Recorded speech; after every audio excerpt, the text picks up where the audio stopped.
1999, I was 22, and I had just graduated from Emerson University in downtown Boston, majoring in screenwriting, specifically in cartoons and children's programming. My debt was pretty bad, so when Nickelodeon Studios offered me an internship at the studio in California, I accepted immediately. I had jumped at the chance to get away from my dead-end job at the Benjamin Franklin as a tour guide. Many of you asked to see Crybaby Lane, but if you want to see the original Crybaby Lane, you never will, even if Nickelodeon somehow consents to releasing it to you. You won't be seeing what was shown on TV, and you sure as fuck won't be seeing the original that Lauer had made. I don't even think that Nickelodeon has the original cut of the movie anymore, and if they do, it's only in backup copies, and if the backup copies exist, they must be locked away in some kind of vault, along with the deleted episodes of Ren and Stimpy and the never-before-mentioned episodes of SpongeBob SquarePants. I'm sure the director, Peter Lauer, has the original copy, and it's probably on his mantle next to his snuff films. That creepy-ass fuck. Anyway, I was hired in 1999, and immediately I was put on a creative programming team for the movie Crybaby Lane. It would be almost a year before the movie was due to broadcast. All in all, it was a pretty low-effort kind of thing. There were only 4 people on the creative team, and I was the only steady one. Lauer would replace them on a whim. He said it was to keep it fresh, although I thought he was hiding something. And I was right. We had little over a year to make a made-for-TV movie. Not just write it and cast it, but to film it and get it edited. Lauer didn't work fast at all. After the first 3 weeks, we only had the ideas for the first 15 minutes of an 85-minute movie. Lauer, even at this point, was a weirdo. He was tall and lanky, and he carried himself awkwardly. He stuttered when he talked, and sometimes when you were hunched over a piece of paper during those endless brainstorming sessions, quote-unquote, you'd look up, and you'd catch him staring at you, smiling. He'd look away when you caught his eye, and I guess that was the creepiest part. He always looked like he had something to hide. The brainstorm sessions at first were alright. We got the premise of it down. 2 brothers unleash a demon, and they have to get into mischief trying to get everything back to normal. Not exactly daytime Emmy kind of stuff, but, you know, it was alright. I thought the movie should be goofy and spooky, kind of like Courage the Cowardly Dog sort of deal. However, from the very beginning, Lauer made it abundantly clear that he wanted the film to be as scary as possible. He didn't want it to be cheap thrills with a good wholesome ending. He wanted to push it further than Are You Afraid of the Dark ever dreamed of. And I guess he did. It was around 3 weeks into production when I first noticed something. Lauer had the absolute power of persuasion over everybody else in the creative production team. No one fought him, and by the 3rd week, he was already suggesting some morbid things.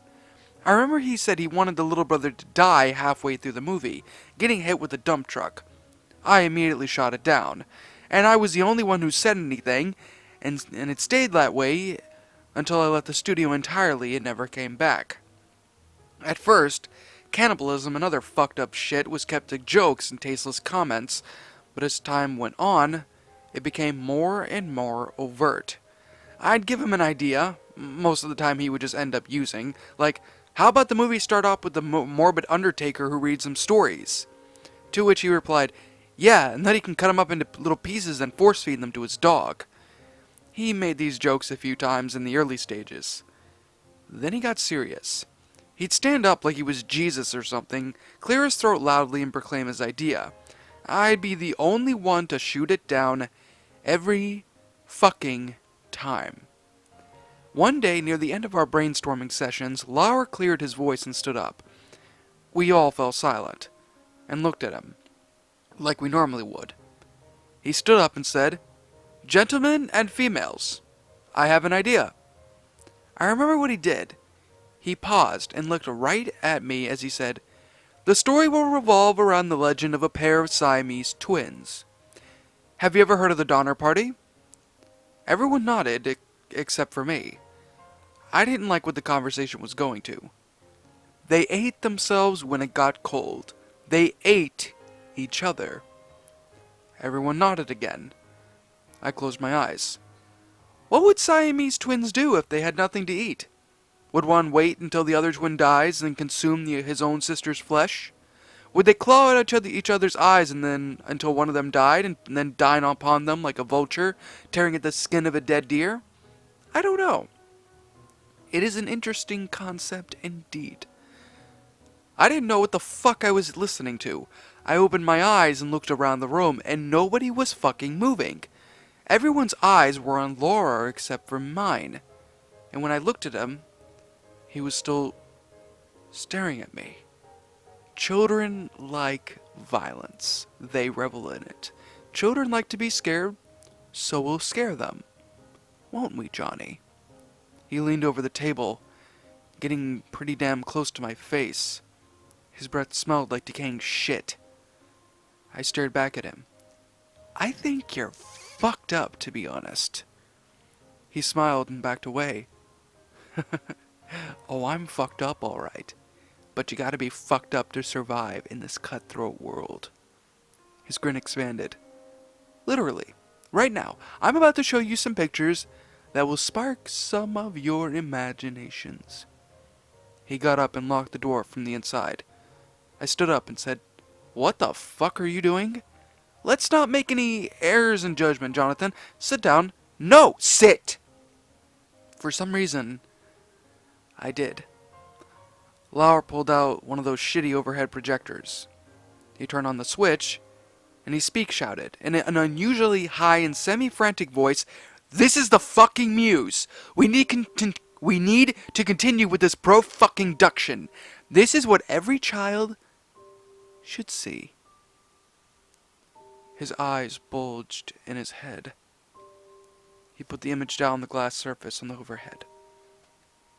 It was silent. The image was in black and white, but it was grainy. I could vaguely make out a boy lying on a brick floor.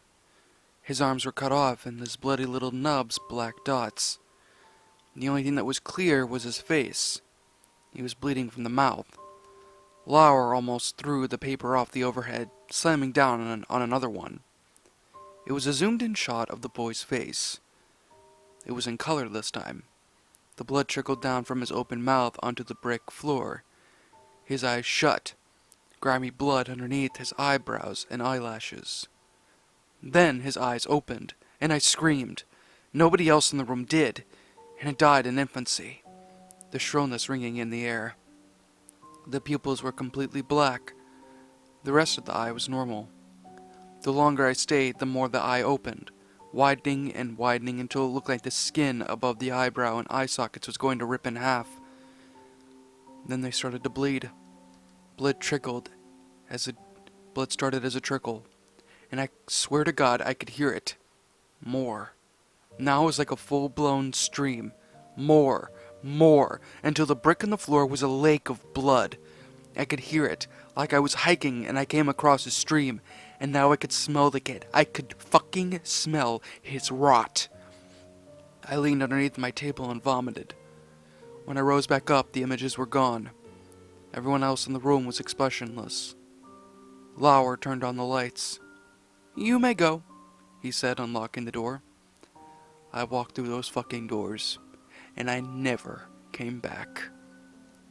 This happened near the end of the brainstorming session, and by the time I had left, the casting was done, and the script was almost fully written.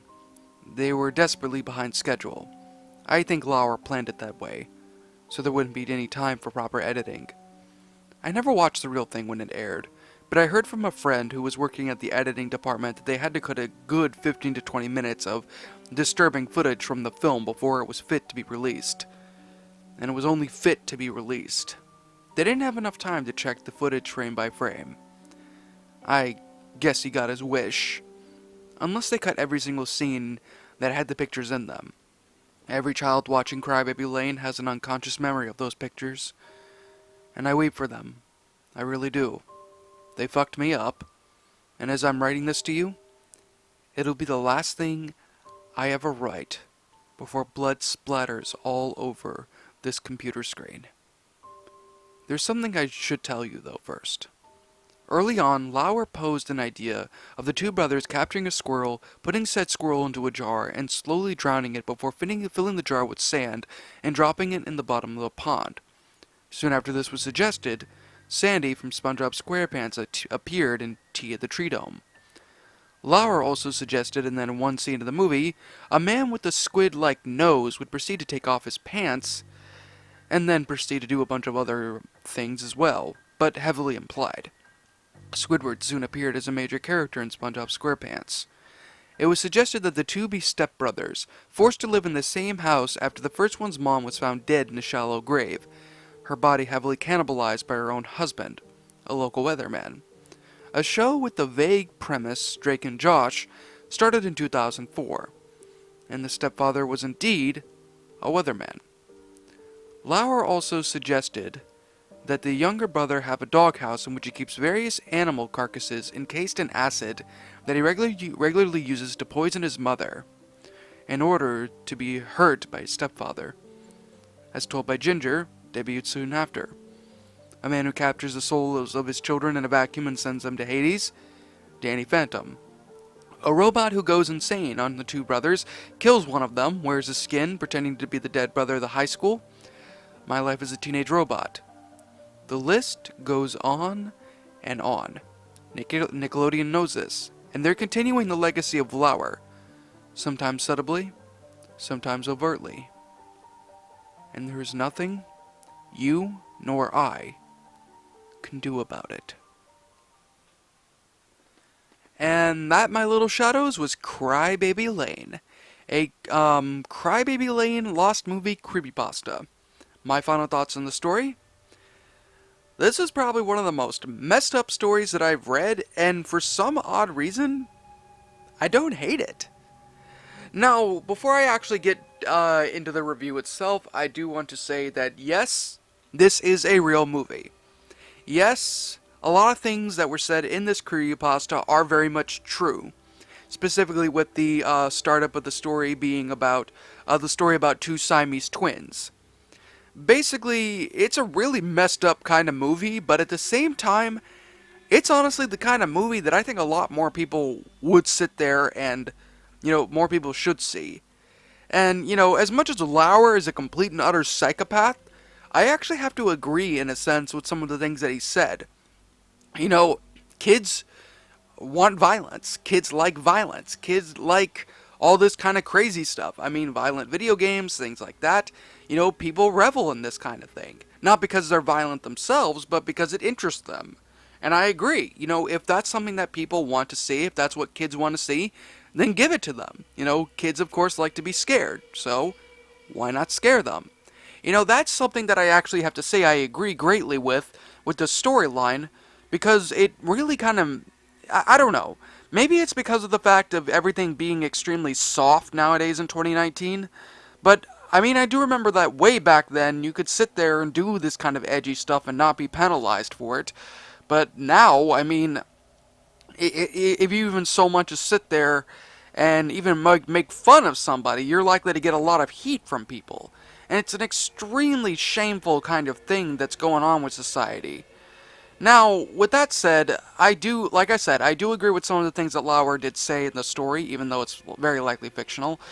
But do I have any problems with this creepypasta? To be 100% honest, I do.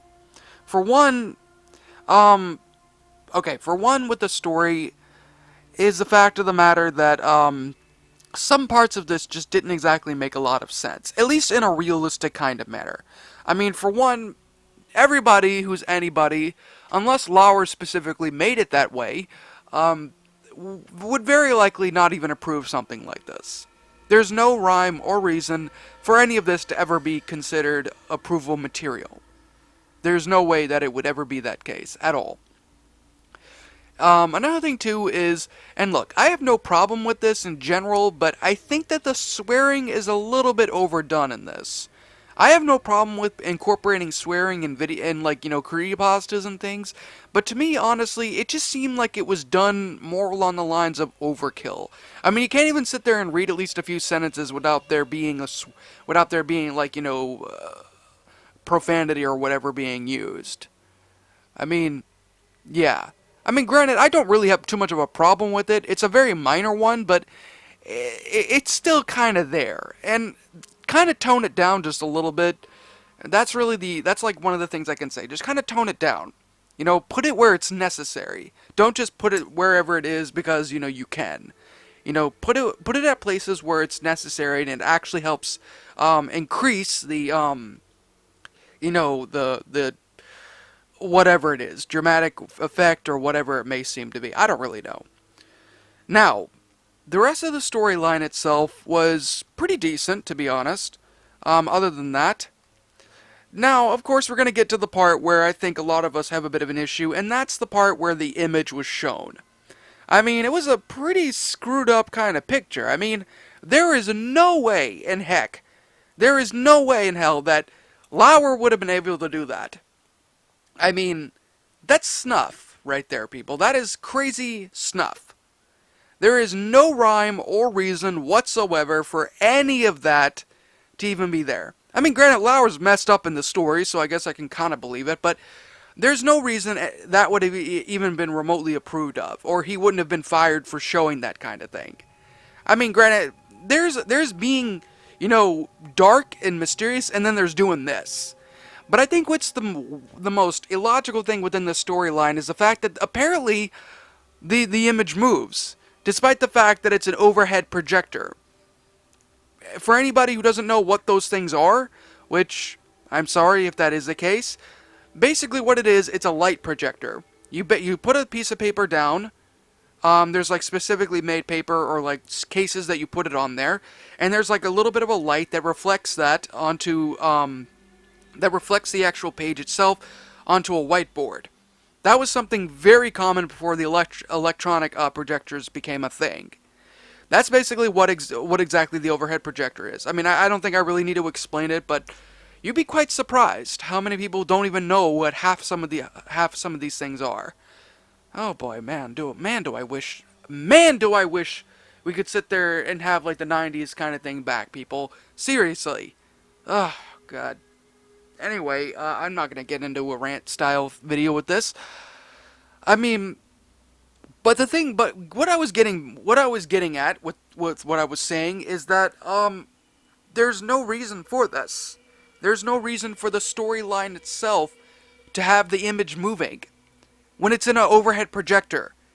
It's not supposed to move. It's supposed to be a still image.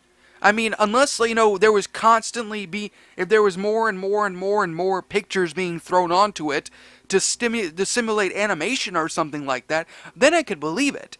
But apparently, supposedly, there was just a bunch of blood and other stuff coming out of this guy, and yeah, it was extremely unnecessary. I mean, you could seriously take out that entire part right there, and the story wouldn't really change too much. I mean, I get it why it was put there. It was put there for shock value, and I really don't have too much of a problem with that. I mean, I used to have an extreme problem with that concept, but I mean, it's a work of fiction, people. It's not meant to be taken seriously, but still, I mean, it's more or less done for shock value. So I guess, you know, there's not really much to say about this story, other than, you know, yeah. And then and then apparently, you know, what Lauer suggested, you know, compared to the other parts of, like, different cartoons, you know, that right there I can actually say, I in a sense would believe. You know, shockingly enough, that's actually something I could seriously believe. But, there's a problem, though. If Lauer was working on Crybaby Lane, how in the world would anybody else been able to know what exactly it was that he was sitting there and saying? I mean, unless the other people went out and discussed that with a bunch of other producers, then I could see that happening. But there's not much of an explanation with this story. I mean, it's definitely an interesting theory part at the end of it, and I certainly liked it. But some parts of the story just really weren't very necessary. But it's still an okay story for the most part. It's still an okay story. But still, even with that being said, this is simply my own personal opinion, and if you disagree with it, that's perfectly fine too. We are all entitled to our own opinions in regards to these creepypastas, and this is simply my own personal thoughts. My final rating of the story? I give this story a, what's my, oh yeah. I give this one a, I give this one 2 Lauers out of 10. It's a decently made storyline, but there were a lot of parts in this pasta that really just didn't sit well with me too much, especially with the unnecessary shock and imagery and things like that incorporated. I mean, the story really could use a little bit more of a polishing up and maybe something a little bit more realistic, and then it would be a lot higher on the list. But what did you guys think about this creepypasta? Did you guys enjoy it? Did you guys not? And also, what would you have personally done to help make the story a lot better? Let me know your thoughts down in the comment section below. I'm the Shadow Reader. Thanks again for watching today's episode, and if you're brand new here to this channel, make sure to like, comment, and subscribe because I make brand new videos every single day.